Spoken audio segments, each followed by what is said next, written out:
Salve amigos do violão! Eu sou o Celso Faria, violonista, professor, produtor cultural e agora entrevistador. Essa é a nossa entrevista de número 18 do ciclo O Charme do Violão Mineiro.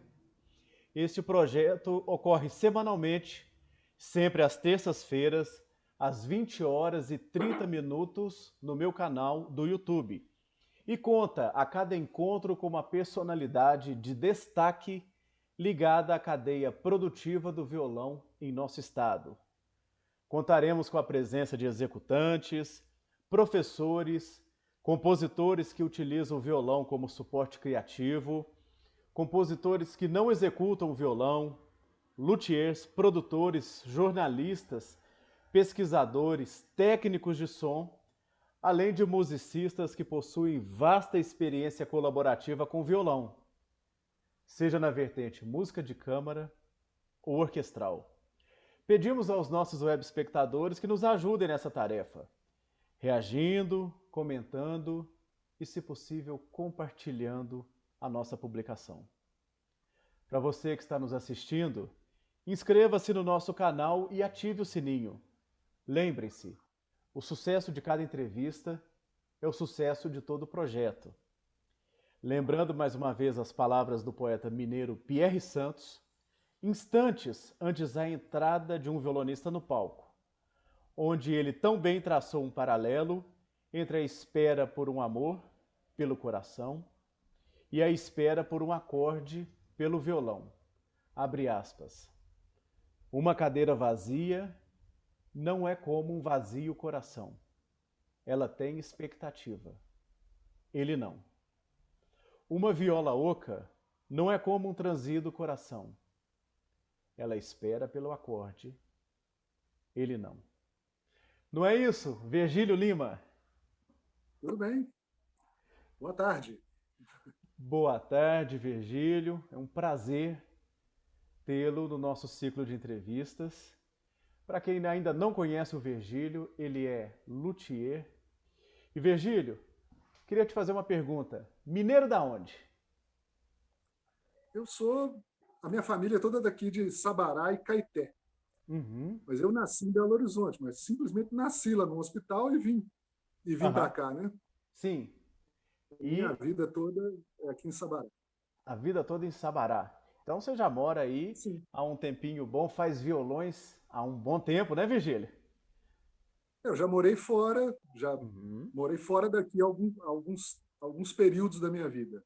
Tá certo. Mas Uhum. não troco essa tranquilidade aqui por nada. E Ah, com o detalhe que a gente está a 15 quilômetros de Belo Horizonte, né? Como se fosse um bairro, né? É um bairro próximo. é Tem verdade. bairros de Belo Horizonte que são mais difíceis de acessar do que o próprio Sabará. Uhum. É verdade. Sabará é uma cidade muito próxima e você mora numa região muito aconchegante. Eu já tive na sua loteria e a sua loteria é fantástica, Virgílio. Agora conta pra gente, como é que começou o seu contato com a música? Bom, na verdade, eu tinha de 14 para 15 anos, Uhum. e isso já fazem quase 50 anos. Naquela época, era muito valorizado quem soubesse tocar um instrumento. Uhum. Então, para fazer sucesso com as garotas, eu resolvi É, aprender violão. sei. E, no, e rapidamente, em poucos anos, eu descobri que eu não ia nunca tocar como eu queria tocar Uhum. e que eu tinha uma habilidade nata de lidar com a madeira, de lidar com os instrumentos. Então, eu comecei a consertar autodidaticamente os instrumentos estragados dos colegas e amigos. Uhum. Sempre tinha um violão com um palitinho de fósforo ali, com durex, Sim. uma coisa. Então, eu resolvi. Para mim, era mais fácil consertar esses instrumentos do que tocar como eu gostaria de tocar. Sim. Entendi, entendi. É... Virgílio, você teve um tempo residindo nos Estados Unidos e isso foi muito importante para sua vida, não foi? Foi lá eu fiz um curso de marcenaria, voltado à construção de móveis Uhum. e marcenaria industrial. Uhum. Então, eu tive contato lá com o maquinário. Nós temos, agora com o advento da internet, nem tanto, mas até uns poucos anos atrás, a gente tinha uma defasagem de uns 30 anos Uhum. com relação à ferramental. Sim. Então, mas hoje está tudo, hoje você acessa e compra a ferramenta que quiser em qualquer parte do mundo, né? Sim. Mas na época em que eu estudei lá, Hum. fazia muita diferença e eu tive um contato precoce, vamos dizer, em termos de quem estava aqui, Uhum. com as máquinas e ferramentas utilizadas lá para a indústria de móveis. Entendi, entendi. Mas, Virgílio, eu sei que você estudou um pouco de violão, né? Você chegou a estudar com o Nelson Piló, você chegou a estudar na Fundação de Educação Artística também. Como é que foi, assim? Situa um pouquinho É, pra gente, porque hoje em dia nem todo mundo conhece o Nelson Piló, onde é que ele dava aula, o método. Isso assim, é muito importante para o nosso programa. Situa um pouquinho pra gente. pois é, eu busquei Hum. um professor Ah. e acabei chegando no Nelson Piló, Uhum. pai do Alexandre, que continua aí ativo, né? Sim. O Nelson era um cara que vivia a música, né? Ele escrevia a partitura como se estivesse escrevendo um recado ou qualquer coisa. Ele escrevia com a tranquilidade, com a facilidade. Sim. Depois é que eu vim saber que ele tinha trabalhado na Rádio Nacional, Sim. que ele era um dos caras que era responsável lá por fazer as cópias e fazer os arranjos e tal. Uhum. Bom, mas eu estudei com ele um tempo. Ah. Depois eu estudei com alguns professores da Fundação de Educação Artística, da Berenice Menegali. Sei. Professores de São Paulo que vieram morar aqui em Sabará, por coincidência, Aham. e davam aula lá na Fundação de Educação Artística. Foi o Noé Lourenço Uhum. e depois um aluno do Noé que chamava Antônio Salles. Uhum. Então eu tive três professores de violão, na verdade. O Nelson Piló, Uhum. depois o Noé, depois o Antônio. Uhum. E esses três professores, eles foram assim, a abordagem deles era complementar, assim, ou era o mesmo repertório? Não, Você se não, lembra? eu tinha um interesse, uma Ah. avidez por Ah. aprender determinadas peças, né? Sim. Então eu procurava. Agora, a técnica, o Piló era muito intuitivo, era muito dinâmico e rápido nas soluções dele. Já o Hum. Noé e o Antônio tinham um embasamento teórico maior, então me deram chance de aprender Uhum. mais, vamos dizer assim, né? Mas Certo. o repertório eu mesmo que eu ia correndo atrás do que me interessava. Entendi. Ô, Virgílio, e assim, qual peça assim que você chegou a tocar? Qual o repertório, assim, era, por exemplo, ligado ao Dilermando Reis? Era mais erudito? Porque a Com o tendência Piló do... lá, Ah. com o Piló lá, essas peças do Dilermando Reis, por exemplo, né? Sim. E com o Noé, ele me explicou o funcionamento Hum. da harmonia de bar, por exemplo. Então, Sim. algumas peças de bar eu toco. Aham. E o Antônio deu continuidade nisso, porque ele era aluno do Noé. Né? Aluno não é. Aham. Todos três já faleceram, né? Tanto o Sim. Piló, o Aham. Noé, como o Antônio. Todos três faleceram.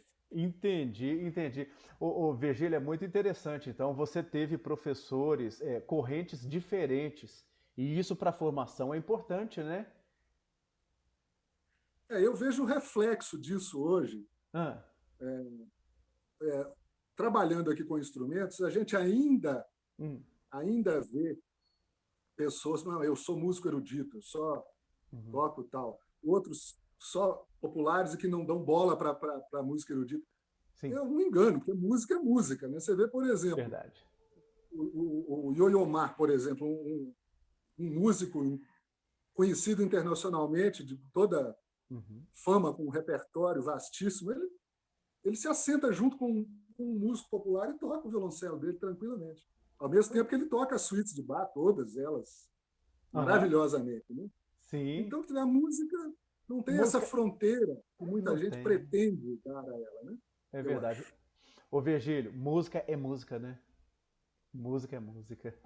É. Ô Virgílio, agora conta, eu sei que quando você fazia as aulas, assim, você fazia um reparo num violão de um colega, porque era muito comum, até hoje é muito comum, de repente a pestana tá um pouco baixa, aí a pessoa põe um palitinho e arruma uma solução caseira, assim, que obviamente é o que está à mão, mas não é muito, não é legal isso. Mas você começou então fazendo esse tipo de reparo, dando essa consultoria? Os primeiros reparos foram nessa direção. Aí, Hum. quando eu conheci o Noé, Ah. ele tinha um violão Ah. e foi um dos primeiros violões feitos pelo Sugiyama, em São Ah. Paulo. Certo. Então, era um violão fora da curva, Ah. em termos de qualidade, porque naquele momento a gente só tinha aqui, Hum.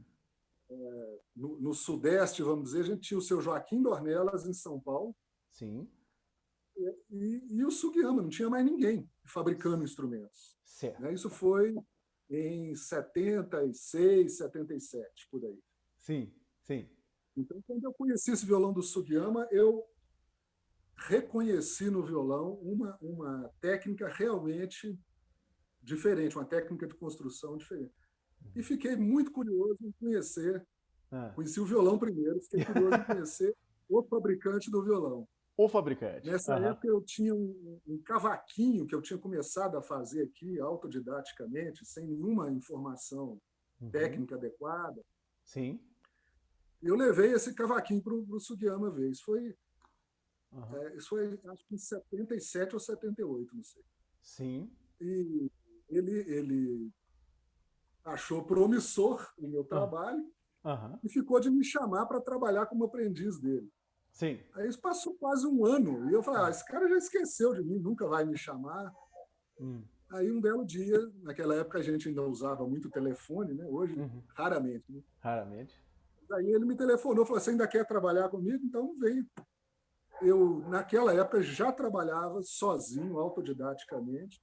Falei, olha, eu Uhum. preciso de 2 meses para terminar o que eu tenho em Hum. andamento aqui. Uhum. E eu me mudei para São Paulo.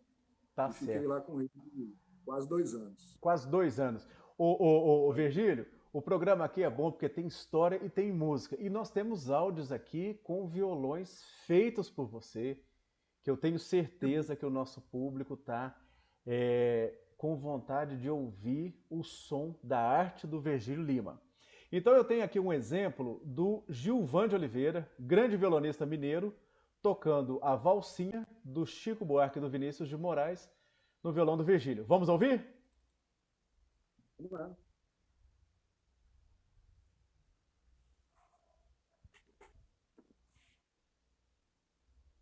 Valsinha, Vinícius de Moraes e Chico Buarque de Holanda.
Maravilha, ouvimos a valsinha de Chico Buarque e Vinícius de Moraes ao violão Gilvan de Oliveira, num violão do Virgílio Lima.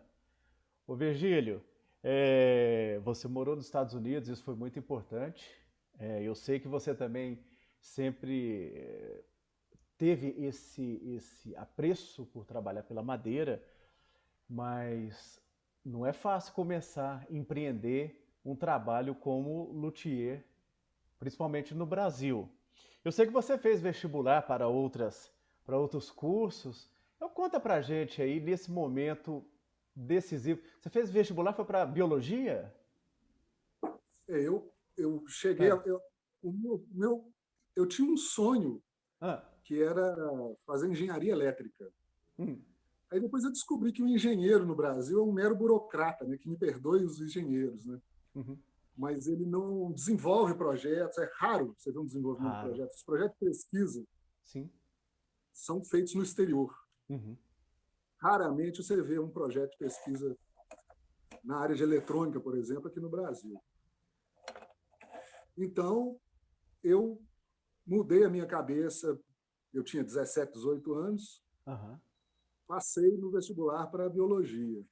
sei. Fiz um ano e meio e também desisti do curso, porque as opções que o biólogo tinha na época era trabalhar em laboratório ou dar aula.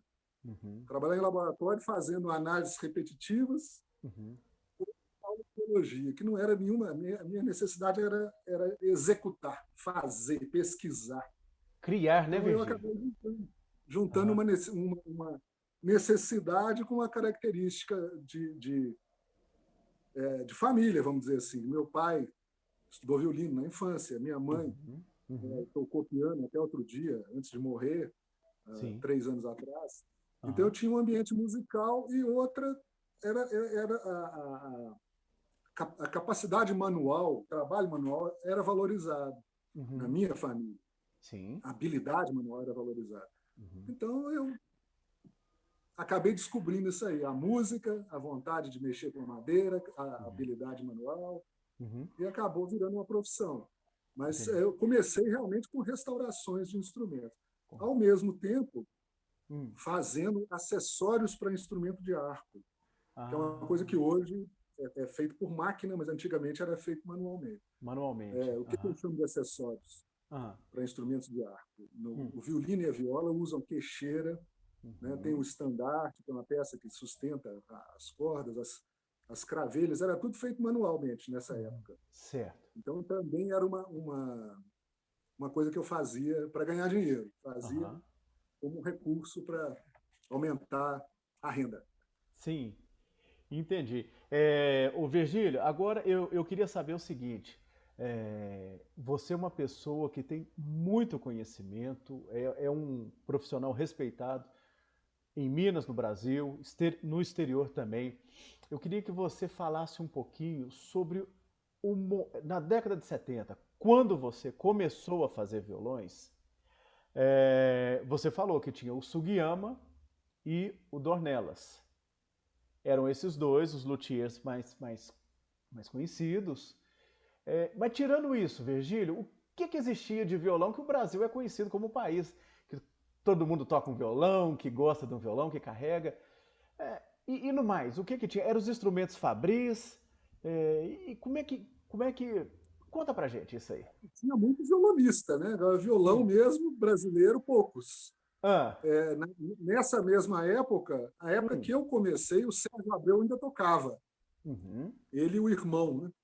uhum, Eles tocavam violão. Depois disso, o Sérgio, com as viagens que ele fez repetidamente ao exterior, é que ele foi comprando material, comprando ferramenta, trazendo para trabalhar como luthier.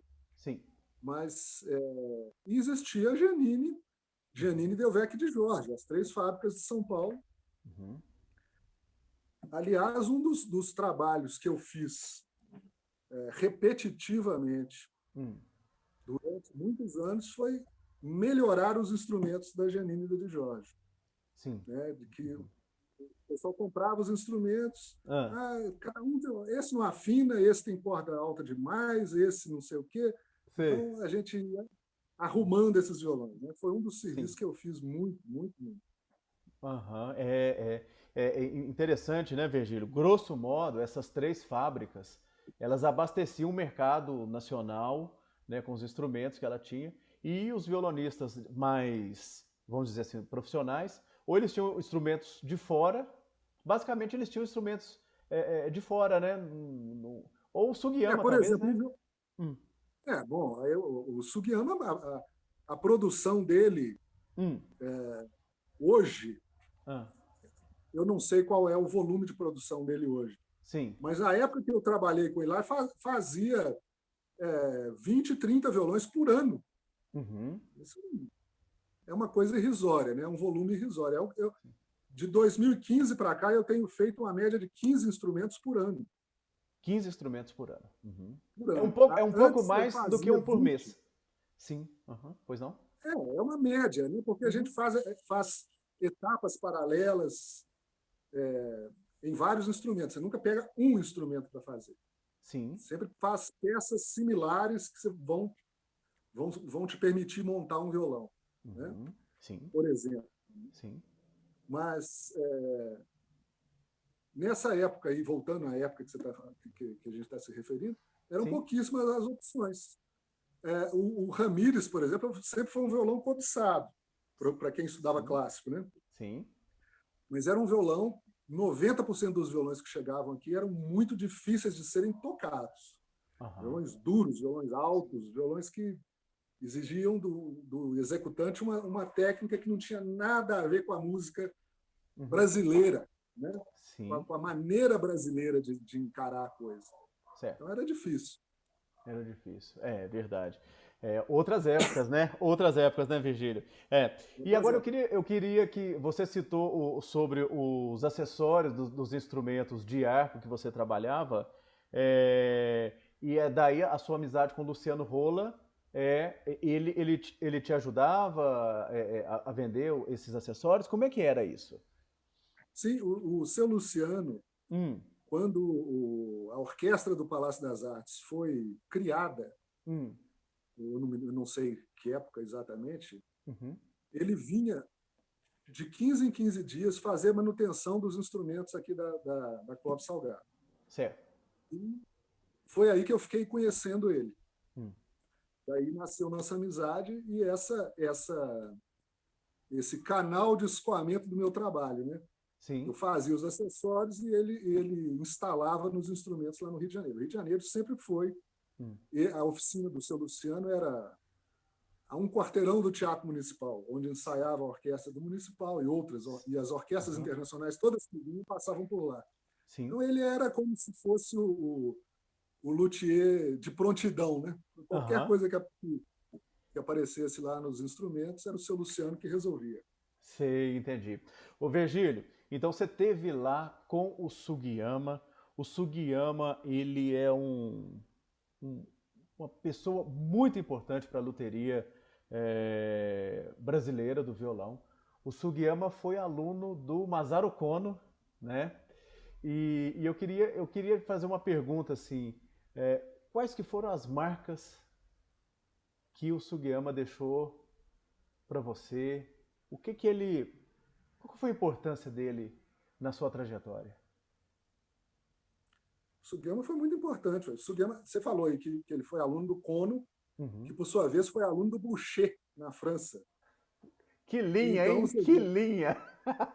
você vê como é que a coisa É. dá a volta. Né? Sim.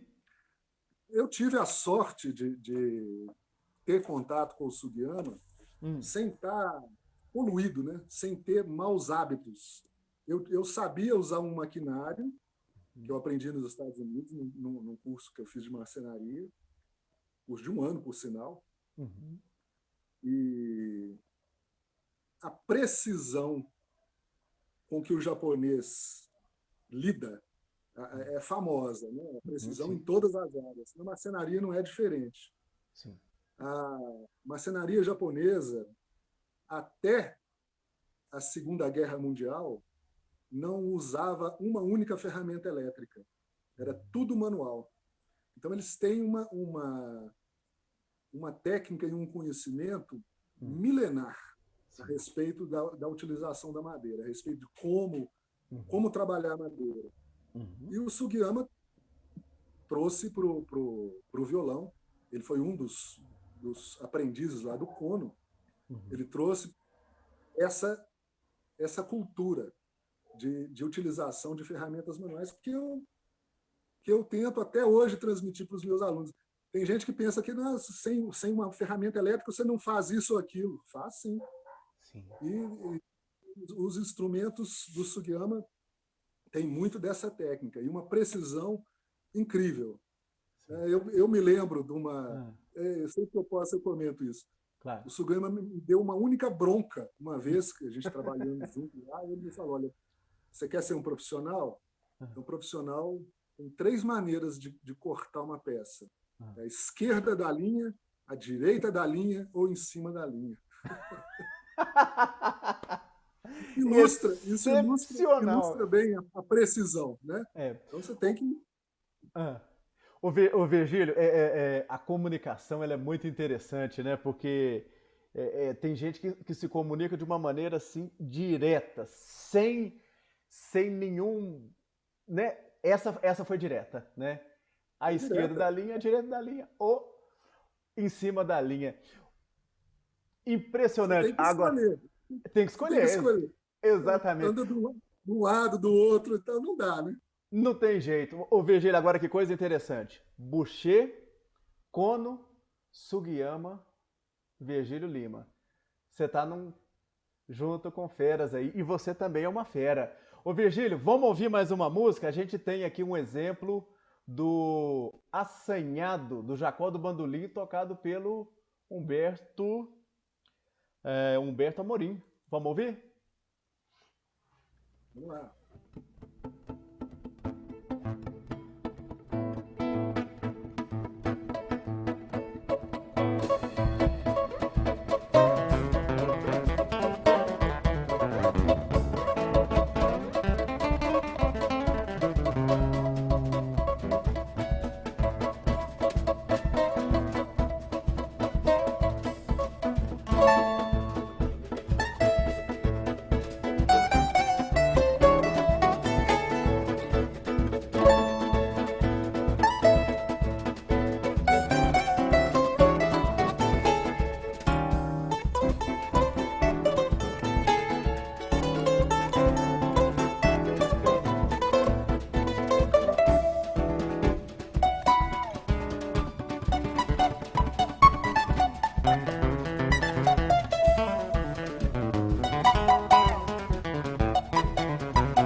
Muito bem, ouvimos o assanhado do Jacó do Bandolim, ao violão de 7 cordas, Humberto Amorim, e um cavaquinista, cavaquinho, percussão, em uma apresentação ao vivo.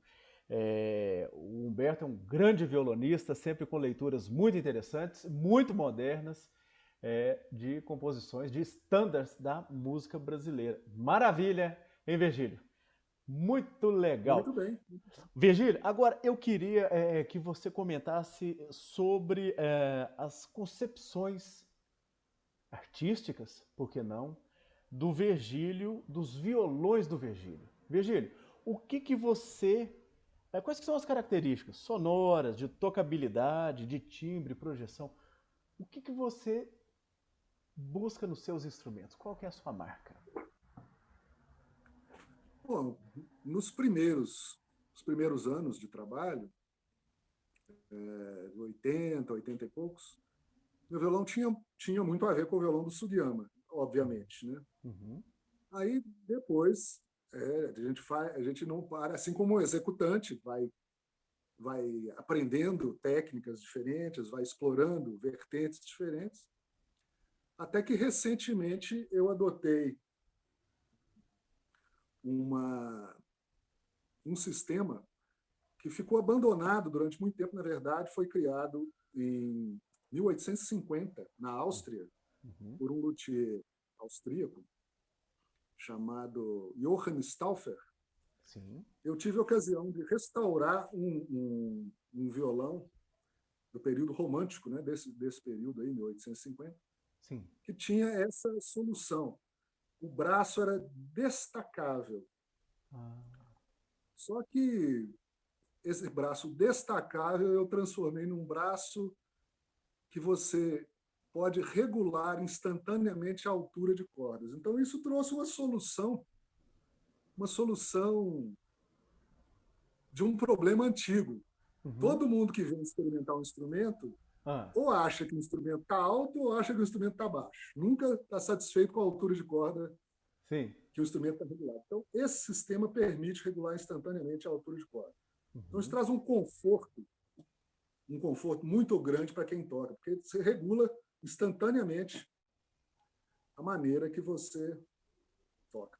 Sim. E de 2015 para cá, eu experimentei todos os materiais sintéticos disponíveis para se fazer o tampo, porque aconteceu internacionalmente a procura por uma sonoridade, por uma projeção maior no instrumento, através da utilização de materiais sintéticos. Sim. Fibra de carbono, Kevlar, fibra de vidro, etc, etc.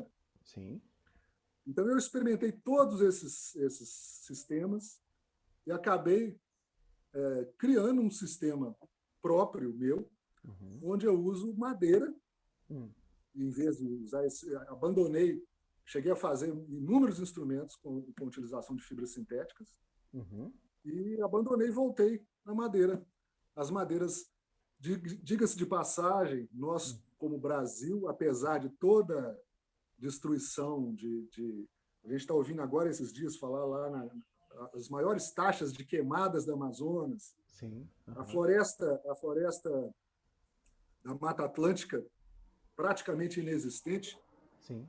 Desde Torres, na Espanha, os primeiros instrumentos clássicos, a utilização do jacarandá brasileiro é um ponto comum de qualidade. Todo fabricante de violão no mundo inteiro quer o jacarandá brasileiro. Então, o que eu ia dizer é que nós temos aqui uma variedade de madeiras que não foi suficientemente explorada. Então, nós não temos necessidade. A Alemanha, os Estados Unidos, o Japão, eles não têm madeira. Eles têm necessidade de experimentar as fibras sintéticas. E eu fui um tanto nessa onda, mas acabei descobrindo que a gente pode realmente usar a grande variedade de madeiras brasileiras que a gente tem para solucionar essa questão, sem abrir mão, logicamente, da principal utilizada na construção dos violões, que é o jacarandá. Então, meu instrumento hoje reúne Hum. O jacarandá tradicional, um sistema de braço que te permite a regulagem de cordas, regulagem de altura de corda instantânea, Uhum. e um timbre peculiar, que é muito difícil de ser descrito, né? Uhum. Usando uma variedade de madeiras brasileiras, uma grande variedade de madeiras brasileiras, principalmente na estrutura interna. Sim. Então, isso é só experimentando. Quem quiser me dar o prazer e a honra, estou às ordens. Tá? Os instrumentos estão aqui. Aí tem que ser in loco, né, Virgílio? Aí não tem jeito É de, muito de... difícil você falar, descrever som, né? Sim, Descrever claro. sonoridade. E Uhum. outra, cada um acha a sua sonoridade, a sua maneira de tocar. É muito difícil, né? É verdade. E isso é fundamental. Ô, Virgílio, agora, uma curiosidade. Quantos violões, mais ou menos, você já fez? Olha, inicialmente Ah, eu separava ah, violões, violas, aham, bandolins, sim, instrumentos de arco, eu fazia uma numeração para cada um. certo. Depois eu Ah, botava lá, por exemplo, ah, 20º violão, ah, 64º instrumento, né? certo. Ah. Uma numeração separada para violão Ah, e um tá. total. Aham, aham. Hoje, já de muitos anos, eu não vi mais sentido nisso. Eu estou fazendo aqui meu instrumento de número 830. Então, são 830 800 instrumentos entre instrumentos. Aham. violões, violas Já. Aham. e bandolins, principalmente. Ah, que legal. Ô, Virgílio, além de violão, você faz também outros instrumentos, viola caipira, bandolim. Conta pra gente, quais os instrumentos que você faz? Pois é, e eu acho que, assim como na música, se Hum. você se restringir a um estilo, você perde muito.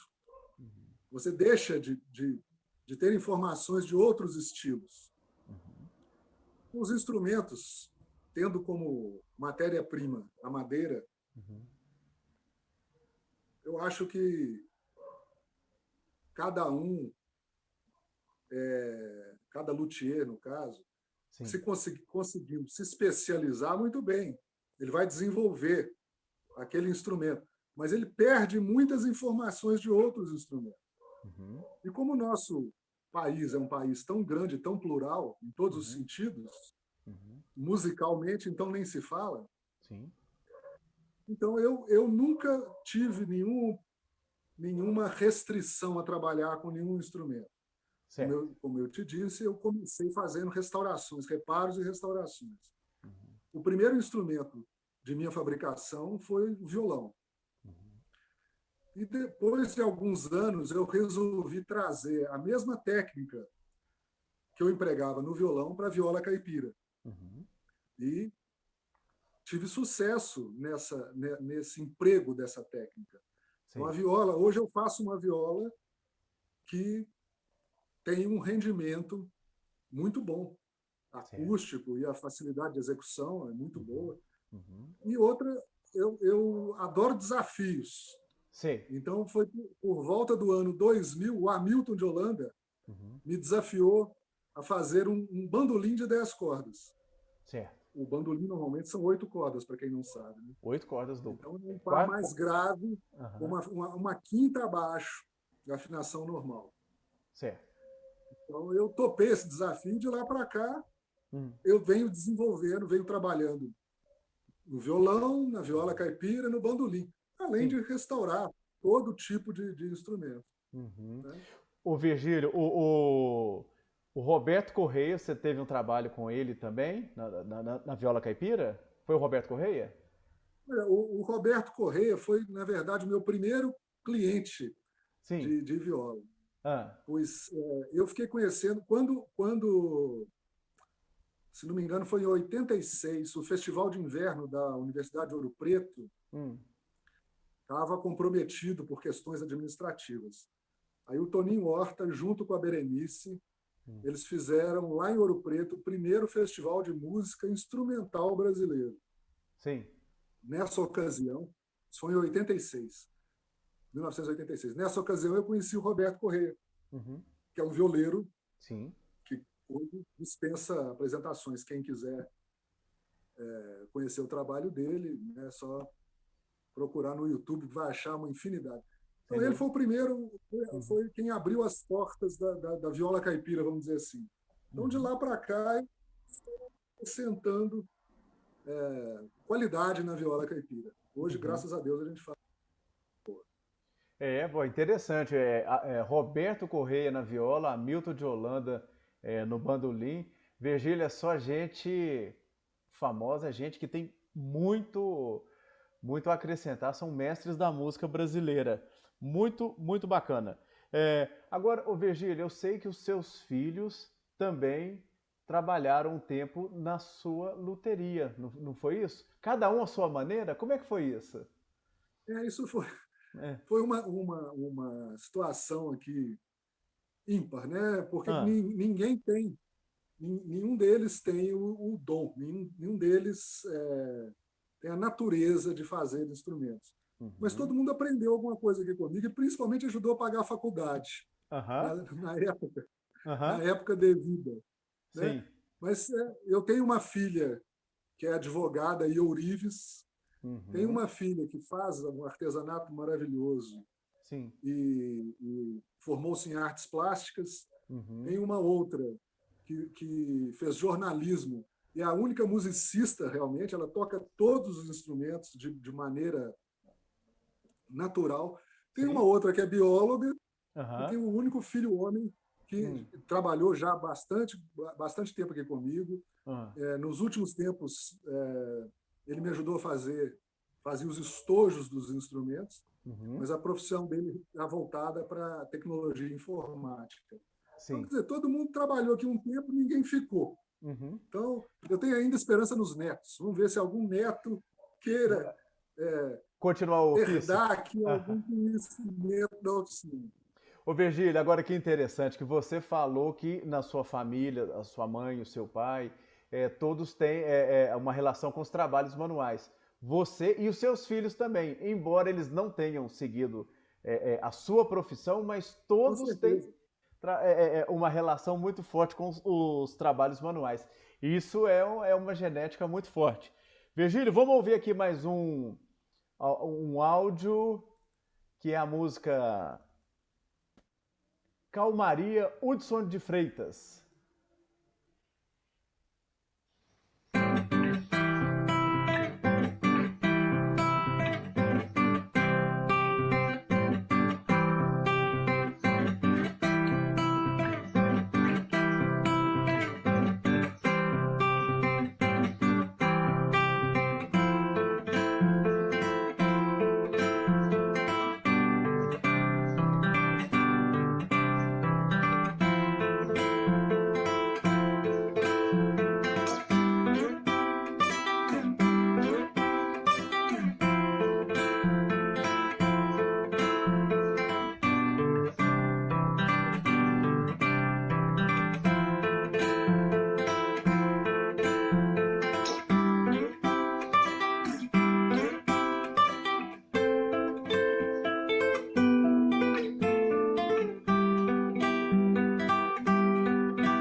Bacana, ouvimos Calmaria de Hudson de Freitas, executado pelo próprio compositor, Hudson de Freitas, num violão de Virgílio Lima. Ô Virgílio, cada violão é diferente, né? Cada Não instrumento é existem dois diferente. pedaços de madeira iguais, né? Então, cada instrumento é diferente. A gente Ele... tenta Uhum. equilibrar, mas cada um tem a sua personalidade. E outra, faz muita diferença o uso que se dá. Uhum. A madeira acostuma com um determinado tipo tipo de cordas que você usa, a região que você mais... Tudo isso vai dando uma personalidade ao instrumento, uma diferenciação. Verdade. Interessante, Virgílio, muito interessante. Agora, eu queria que você falasse o seguinte: como que você enxerga o momento da luteria? Pode ser no mundo, no Brasil, em Minas Gerais, que a gente comentou no início da nossa entrevista, lá no final da década de 70, meados da década de 70, né, que existiam poucos luthiers e existiam algumas fábricas que abasteciam o país. Agora, qual que é o estágio da luteria hoje? Conta pra gente.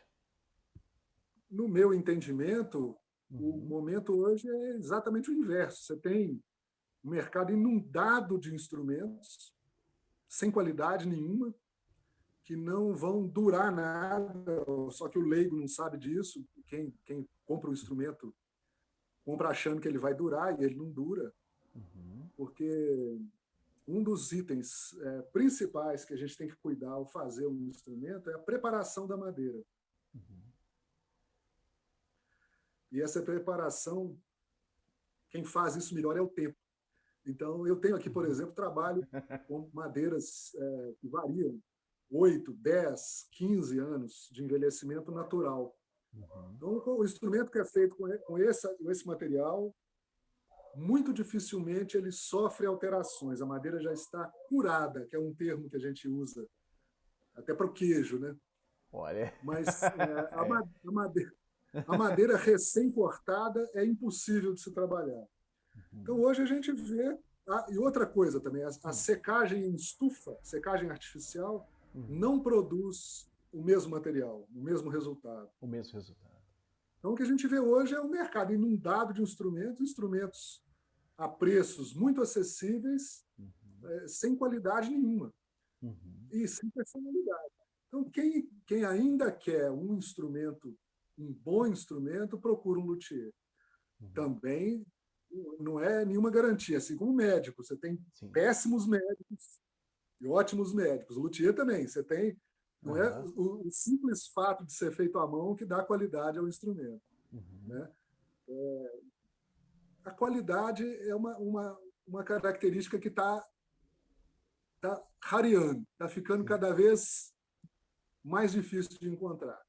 Então, Uhum. a produção em massa toma conta de tudo. Sim. A máquina guiada por computadora, chamada CNN, né? Computer Uhum. Numeric, Uhum. CNC, Computer Numeric Control, Uhum. são máquinas guiadas por computador, onde você desenha e ela faz a peça. Ela não tem a sensibilidade da mão. Né? Não tem. Então, uma das coisas que um luthier tem que ter, um bom luthier tem que ter, é sensibilidade, ouvido. E Uhum. combinar as duas coisas. Né? E Combinar as duas coisas. Uhum. conhecimento técnico, o teórico para embasar a fabricação do instrumento. Então, realmente o momento mundial é esse, do Sim. excesso de Uhum. porcarias, infelizmente. Né? Uhum. É verdade, verdade. Eu concordo com você, Virgílio. Olha, sábias palavras. Aproveitando esse momento de sábias palavras, Virgílio, eu queria te fazer uma pergunta que é um carro-chefe do nosso ciclo de entrevistas. Virgílio Lima, com todo o seu conhecimento, com toda a sua experiência, para você, qual que é o charme do violão? O charme do violão mineiro. Isso. O violão está nos violonistas, né? Hum. Está naquela peça que está atrás do violão. Na verdade, não é o violão, é a peça que está atrás do violão. Sim. Ali é que está o diferencial. Né? Aham, como é que a pessoa percebe o momento musical. E a música é uma mágica. Você vê, tem músicas de uma simplicidade incrível que te tocam. E tem músicas de uma complexidade incrível que não dizem coisa nenhuma. Então, Sim. na verdade, o charme do violão está atrás do violão, não está no violão em si. Ah, tá certo. Ô Virgílio, vamos ouvir o Tabajara tocando o Carinhoso. O Carinhoso é uma música conhecidíssima no seu violão, no violão feito pelo Virgílio Lima.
Muito bem, ouvimos o Carinhoso de Pixinguinha e João de Barro, executado pelo Tabajara Belo num violão Virgílio Lima.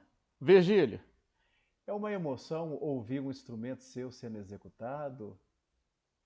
Conta pra gente. Você sabe que essa é uma pergunta que eu sempre quis fazer a um luthier e você é o primeiro luthier que eu tenho a oportunidade. Qual que é a sensação de ouvir um músico tocando no seu instrumento? É muito interessante. Você vê, tem músicos e músicos. Sim. Então, o maior prazer de um luthier, eu creio, o meu maior prazer é ver o instrumento encontrar, ou melhor, que o músico encontre no instrumento um canal para a sua expressão, né? Porque tem muita gente, muito músico, pega o instrumento e fica por isso mesmo. Agora, tem gente que se sente conectado ao instrumento. Então, nesse caso, é muito legal. Uhum. Legal. Olha, nós contamos com a luxuosa participação do Virgílio Lima no nosso ciclo de entrevistas O Charme do Violão Mineiro. O Virgílio, que papo bom, passou rápido. eu peço suas considerações finais. Eu só tenho que agradecer e dizer que Deus me dê saúde para continuar trabalhando aqui, fazendo os instrumentos da melhor maneira e tendo essa satisfação tão grande que é ver que cada instrumento pode, nas mãos de alguém, encontrar ali uma maneira de ser o veículo de expressão da musicalidade, que toca além dos ouvidos a alma de muita gente, não é isso? É isso aí. Obrigado, Virgílio. Nossas considerações finais. Pedimos mais uma vez aos nossos web espectadores que nos ajudem nessa tarefa, reagindo, comentando e, se possível, compartilhando a nossa publicação.